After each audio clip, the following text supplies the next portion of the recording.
Kristus on üles tõusnud, ta on tõesti üles tõusnud.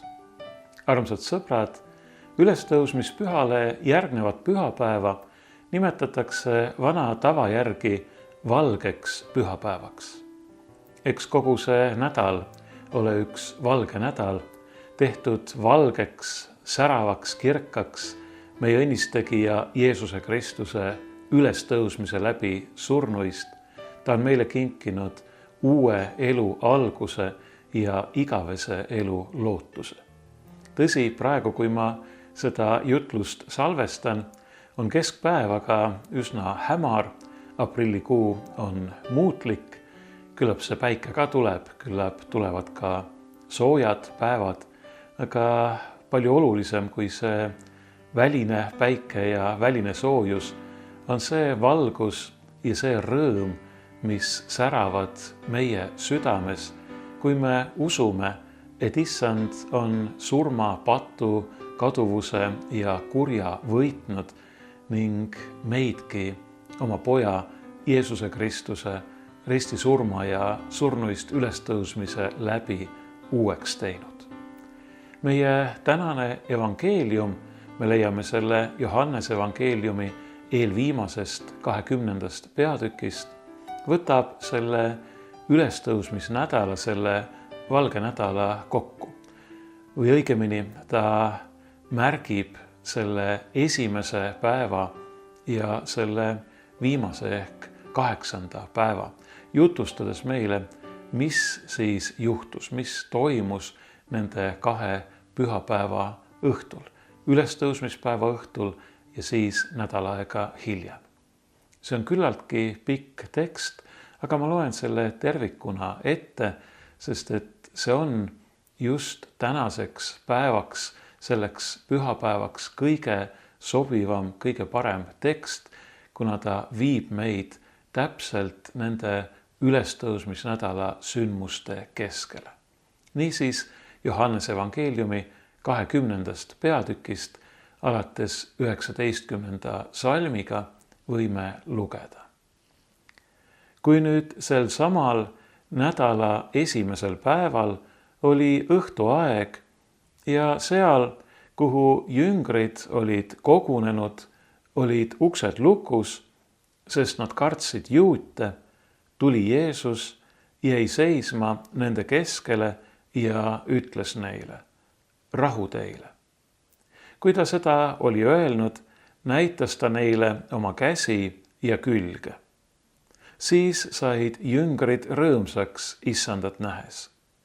Jeesus ütles nüüd neile taas, rahu teile. Nõnda nagu Isa on läkitanud minu, nõnda saadan ka mina teid. Kui ta seda oli öelnud, puhus ta nende peale ja ütles neile, võtke vastu püha vaim. Kellele te iganes patud andeks annate, neile on need andeks antud. Kellele te patud kinnitate, neile on need kinnitatud. Aga Toomas, keda nimetatakse kaksikuks, 1/12, ei olnud nendega, kui Jeesus tuli. Teised jüngrid ütlesid nüüd talle, meie oleme näinud Issandat. Aga tema ütles neile, kui ma ei näe tema käte sees naelajälgi ning ei pista oma sõrme naelte asemeisse ega oma kätt tema külje sisse, ei usu ma mitte. Ja 8 päeva pärast olid ta jüngrid taas kodus ja Toomas nendega. Uksed olid lukus, aga Jeesus tuli, jäi seisma nende keskele ja ütles, rahu teile. Seejärel ta ütles Toomale, pane oma sõrm siia ja vaata minu käsi ning pane oma käsi ja pista mu külje sisse ning ära ole uskmatu, vaid usklik. Toomas vastas talle, minu Issand ja minu Jumal. Jeesus ütles talle, kas sa usud sellepärast, et sa oled mind näinud? Õndsad on need, kes ei näe, kuid usuvad. Jeesus tegi jüngrite ees veel palju muid tunnustähti, mida ei ole sellesse raamatusse kirja pandud, aga need on kirja pandud, et te usuksite, et Jeesus on Kristus, Jumala poeg, ja et teil uskudes oleks elu tema nimes. See kirjeldus on minu arvates väga elav ja väga kõnekas. Alates nendest väikestest detailidest, mida Johannes nii ausalt meiega siin jagab. No näiteks, et Jeesuse jüngrid kartsid, nad olid hirmul juutide ees ja sellepärast olid nad koos lukus uste taga. Nii ülestõusmispäeva õhtul kui ka veel nädal aega hiljem, siis kui nad olid juba Jeesust kui ülestõusnud näinud ja temaga kõnelnud. Nad olid ikka veel hirmul, nad olid ikka veel lukus uste taga. Võib-olla kuni 4 pühapäevani, kuni selle päevani, mil Jumal valas välja oma püha vaimu nende peale ja nende sisse ja kõik muutus, nii et nad tulid sealt lukus uste tagant välja ja kuulutasid julgelt evangeeliumi, kuulutasid ja tunnistasid ristilöödud ja ülestõusnud Jeesusest kuni märtri surmani. Aga ülestõusmispäeva õhtul ja nädal aega hiljemgi olid nad hirmul ja lukus uste taga. Küllap nad olid ka segaduses, küllap nende sees oli palju küsimusi, neil olid mingid kahtlused, mingid kõhklused, küllap seal oli kas vähemal või rohkemal määral ka uskmatust või vähemalt usu nõtrust. Küllap seal oli ka hirmu mitte ainult juutide ees, vaid hirmu või häbi ka issanda enda ees, kelle juurest nad olid põgenenud, kui ta kinni võeti, keda vähemalt üks nendest oli salanud, see üks, kes oli kinnitanud, et läheb temaga koos surma, Peetrus. Me teame Johannese evangeeliumi viimases peatükis kohtub Peetrus või kõneleb Peetrus 4 silma all Jeesusega ja Jeesus väga leebelt tuletab talle seda salgamist meelde, küsides Peetruse käest 3 korda, kas sa armastad mind? Need uksed, mille taga jüngrid istusid, olid lukus ja mingil kombel olid veel lukus või kinni peetud ka nende silmad, nende kõrvad, nende meel, mõistus, võib-olla koguni nende südamed. Kui Jeesus tuli läbi nende lukususte või nendest lukusustest hoolimata, siis ta tuli sinna sellesse kambrisse, kus jüngrid koos olid, aga küllap see on märk ka sellest, et kui ka meie südamed, meie hinged võivad olla kinni või meie silmad peetud, meie meel ja mõistus, meie uskumise võime justkui halvatud või lukku pandud, siis see ei takista Jeesusel meie juurde tulemast. Ta tuleb, sest ta suudab, ta võib ja ta tahab. Ta tuleb, sest ta armastab. Ja nii läkitas ta viimaks oma jüngrite peale ka 4 pühal selle püha vaimu anni, mis vabastas jüngrid igasugusest hirmust ja segadusest. Ka tänases evangeeliumis me kuulsime, kuidas Jeesus puhub oma jüngrite peale ja annab neile püha vaimu, annab neile seeläbi missiooni, ülesande jätkata seda tööd, milleks tema siia maailma on tulnud. Ta läkitab, ta saadab oma jüngrid nii, nagu isa tema oli läkitanud. Milleks? Selleks, et kuulutada pattude andeks andmist ning uut ja igavest elu kõigile neile, kes usuvad. Aga nagu me näeme, jüngrid ei olnud selleks veel päriselt valmis. Nad olid hirmul, nad olid lukus uste taga. Ja sellepärast, kui Jeesus nende juurde tuleb, siis ta tervitab neid kõigepealt rahu sooviga. Rahu olgu teile.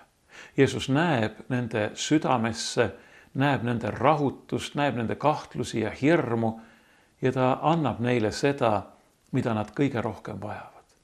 Ta kingib neile rahu. Kui Jeesus ütleb rahu teile, siis tema, kes on rahu kuningas, tõepoolest ka annab seda. Ja see rahu ei ole mitte lihtsalt kaitstus kellegi vaenu eest, vaid see on eeskätt seesmine rahu, meelekindlus, julgus, tasakaal. See, et sa tunned, et nüüd on kuidagi kõik hästi. Isegi kui ma kõigest aru ei saa, isegi kui väliselt ei olekski justkui midagi muutunud, uksed on endiselt lukus ja põhjust hirmu tunda, on endiselt päris palju hirmu või segadust või kahelda, nõutuses olla, aga midagi on siiski teistmoodi. See, mis on teistmoodi, on, et Issand on tulnud ja on öelnud rahu teile. Ja nii ütleb ta meile kõigile. Need sõnad on mõeldud meile kõigile. Ükskõik, mis meie elus parajasti ka toimub, ükskõik, kus me parajasti oleme, kuhu me võib-olla oleme isegi peitu pugenud mingi hirmu või ebakindluse pärast, need sõnad on mõeldud ka meile. Rahu teile, võime siia ka lisada, ärge kartke. Need sõnad, mida Jeesus ütles nii sageli, ärge kartke. Ärge kartke, mina olen maailma ära võitnud. Jah, maailmas on teil ahistust, aga mina olen maailma ära võitnud. Mina annan teile rahu ja sellise rahu, mida ei maailm ega keegi teine või teile anda. Mina annan teile tõelise rahu, ütleb Issand, ja see rahu toob kaasa teadmise, et olgu olud missugused, kõik on hästi, sest me oleme Issanda käes hoitud.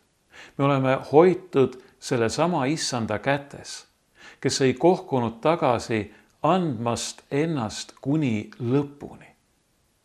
Me oleme nendes samades kätes, mida ta nüüd näitas oma jüngritele. Ta näitas neile oma käsi ja külge. Mida nad seal nägid? Muidugi nad nägid tema haavu, neid haavamärke, tema kannatuste, tema surma märke. Ja kui nad neid nägid, siis nad said rõõmsaks, sest nad taipasid, nad olid veendunud, et see on tõesti nende Issand, seesama Jeesus, kes oli nende ees surnud ja kes on nüüd üles tõusnud, nagu ta oli tõotanud, aga nagu neil oli olnud nii raske uskuda. Ta näitab neile oma käsi ja külge. Jeesus tõusis üles kirgastatud ihuga. Seal ei oleks pidanud neid haavajälgi olema, aga nad olid. Sest nendega Jeesus kinnitas oma jüngreid, aga nendega julgustab ta meid kõiki teadmises, et tema armastus on mõõtmatu.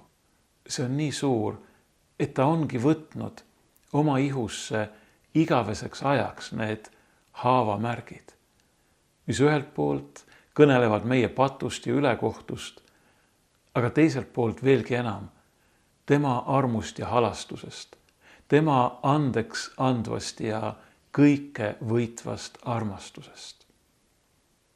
Kui palju Jeesuse jüngrid kõigest sellest tolle ühe hetkega aru said, seda me ei tea. Aga meile öeldakse, et nad rõõmustasid, nad said täis rõõmu Issandat nähes ja nad kuulutasid seda ka Toomale, kes ei olnud tollel hetkel koos nendega. Meie oleme näinud Issandat. Milline rõõm. Rõõm nii tema ülestõusmise pärast kui ka sellepärast, et ülestõusmise järel oli ta tulnud nende juurde. Sest ta armastas neid. Sest ta armastab meid kõiki ega taha olla kaugel mitte ühestki meist, vaid vastupidi tahab, et meie võiksime olla alati ja igavesti koos temaga. Ja need haavajäljed tema kätes ja küljes on selle kinnituseks. Kinnituseks sellest, et mitte miski ei saa meid tema armastusest lahutada. Nagu öeldud, üks jüngritest, Toomas, ei olnud tollel õhtul koos teistega, tollel ülestõusmispäeva õhtul. Võiksime öelda, ta oli juhuslikult kuskil mujal. Aga ma olen päris kindel, et see ei ole mitte juhus, vaid see on Jumala juhtimine, jumalik ettehooldus. Ja tegelikult me võiksime öelda, et see Toomas siin, meile öeldakse, et tema hüüdnimi oli Kaksik. Tegelikult see nimi Toomas ise ka tähendab kaksik. See Toomas tegelikult kehastab meid kõiki. Just nimelt selles, mida ma ennist ütlesin ka teiste jüngrite kohta. Meie seesmises ebakindluses, meie kõhklustes, meie küsimustes või koguni segaduses, meie nõutuses, meie kahtlustes, isegi meie usu nõtruses või koguni uskmatuses, Toomas, see kaksik, see ehk kaksipidi mõtlemisega mees, nagu me võiksime seda hüüdnime samuti mõista, ta kehastab mingil kombel meid kõiki. Vähemalt nii, nagu me oleme aeg-ajalt oma küsimustega ja oma kahtlustega, oma kõhkluste ja oma usu nõtrusega. Toomas on mingil kombel kogu inimkonna kehastus. Pärast seda, kui inimene oli Jumalale selja pööranud ja pidanud minema rändama, ei tea kuhu, välja sellest imelisest paigast, mille Jumal oli tema jaoks loonud. Inimkond on olnud nagu Toomas kuskil ära, kuskil eemal. Mitte seal, kus on tema issand, kus on tõeline õnn, tõeline rahu ja tõeline rõõm. Nii nagu need jüngrid, kellele Jeesus ennast ülestõusnuna näitas, leidsid rahu ja rõõmu. Me kõik oleme olnud eemal, kuskil ära. See, et Toomas nüüd tagasi tuleb ja Jeesus ta tema kahtlustest ja kõhklustest ja segadusest ja ebakindlusest ja uskmatusest terveks teeb, see kõneleb meile sellest, et Jeesus on tulnud, et meid kõiki just sellest terveks teha. Et teha meid terveks kõigist nendest haavadest, mida patt on meile löönud, nii meie ihusse kui meie hinge. Tema haavad, meie eest ristil kannatanud ja surnud ja surnuist üles tõusnud issanda ja õnnistegija Jeesuse Kristuse haavad on need, mis ravivad meid meie patu kahtluste ja uskmatuse haavadest. Nii nagu Jeesuse sõnad, Jeesuse kutse Toomale tulla ja vaadata ja puudutada tema haavu, ravisid tema terveks, Tooma terveks, tema kahtlustest ja uskmatusest. Jumala poeg on tulnud selleks, et päästa meid kõiki, kes me oleme olnud eemal, oleme olnud ära. Päästa meid kõiki, kes me oleme olnud ilma Jumalast ja temas peituvast elu ja igaviku täiusest. Ta on tulnud meid päästma, terveks tegema, meid tagasi tooma. Toomas nägi oma issandat, ta nägi tema haavu. Me ei tea, kas ta tegelikult neid puudutas. Jeesus küll ütleb, et tule siia, ulata oma või siruta oma sõrm, pista oma käsi minu külje sisse. Aga meile öeldakse, et Toomas vastas talle seepeale sõnadega minu issand ja minu Jumal. Võib-olla ta puudutas. Piltidel enamasti kujutatakse seda nii. Vahel on Toomale koguni prillid ette pandud selleks, et ta paremini näeks. Me ei tea, kas ta tegelikult puudutas, aga me teame, et ta mõistis, et ta sai vabaks, et ta sai puhtaks, et ta tõusis üles oma kahtluste ja uskmatuse surmaunest, et elada uut elu. Ja ta tunnistas sellest. Nende sõnadega millega ükski teine jünger ei olnud veel Jeesusest tunnistanud. Mitte ainult minu issand, vaid ka minu Jumal. Jeesus Kristus on meie issand ja meie Jumal. Ta on inimeseks saanud Jumal, kes ongi tulnud selleks, et meid päästa kõigest sellest, mis meid muserdab, mis meid maad ligi rõhub. Päästa meid ka meie hirmust. Hirmust mitte ainult inimeste vaenu ees, vaid veelgi enam hirmust kaduvuse ja surma ja hukatuse ees. Ta on tulnud, et meid üles tõsta. Meid, kes me oleme maad ligi, et anda meile uus ja igavene elu. Ta on tulnud, et kinkida meile samasugune usk, nagu oli Toomal. Või võib-olla veelgi suurem usk. Me unistame vahel sellest, et kui küll meiegi oleksime võinud olla nende hulgas, kes nägid Jeesust oma ihusilmadega. Kui me oleksime võinud elada tollel ajal, kui Jeesus siin maa peal käis ja tegutses. Küll me siis oleksime uskunud, küll me siis oleksime teda õigel viisil kummardanud ja austanud ja temast tunnistust andnud. Aga me muidugi ei tea seda. Neid, kes Jeesust nägid, oli palju rohkem kui neid, kes temasse uskusid ning kes ta oma issandaks ja oma Jumalaks tunnistasid. Ja Jeesus ütlebki, et tegelikult ei ole meid mitte millestki ilma jäetud. Vastupidi, meile on antud rohkemgi veel kui Toomale ja teistele apostlitele. Jeesus ütleb, et õndsad on need, kes ei näe, kuid usuvad. Õndsad võime öelda veelgi õndsamad kui Toomas, kes tookord Jeesust nägi, võib-olla ka puudutas ja kummardas ja ta oma issandaks ja Jumalaks tunnistas.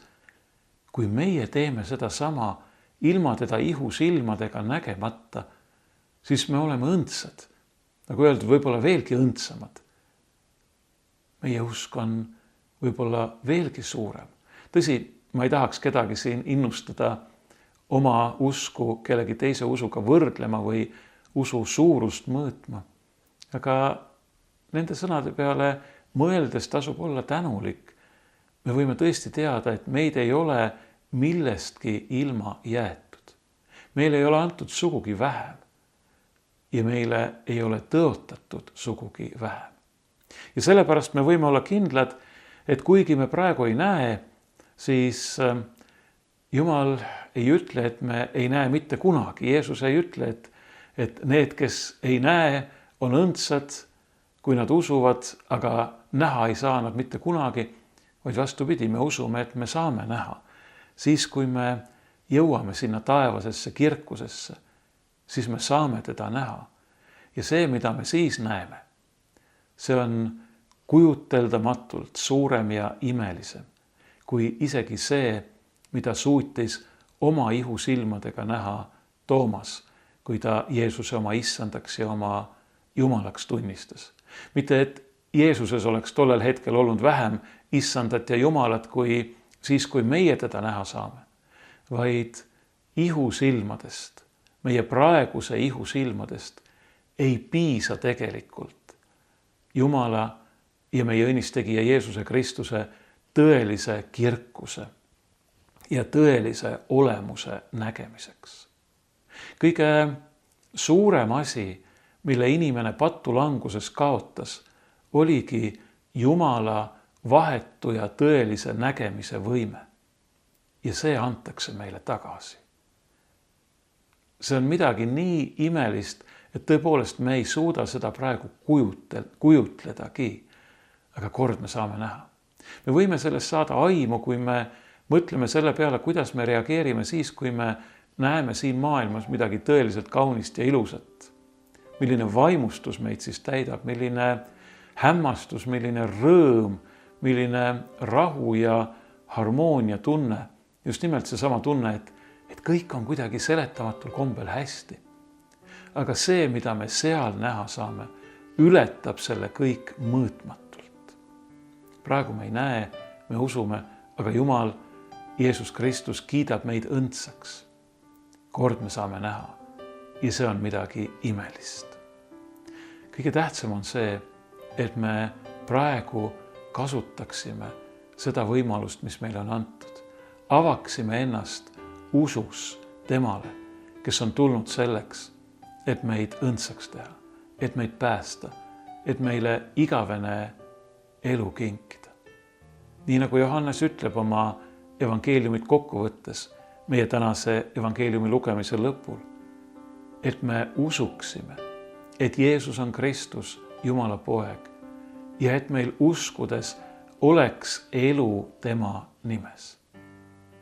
See elu, millest Johannes siin kõneleb, on midagi enamat kui lihtsalt füüsiline olemas olemine, nii nagu me tunneme seda praegu.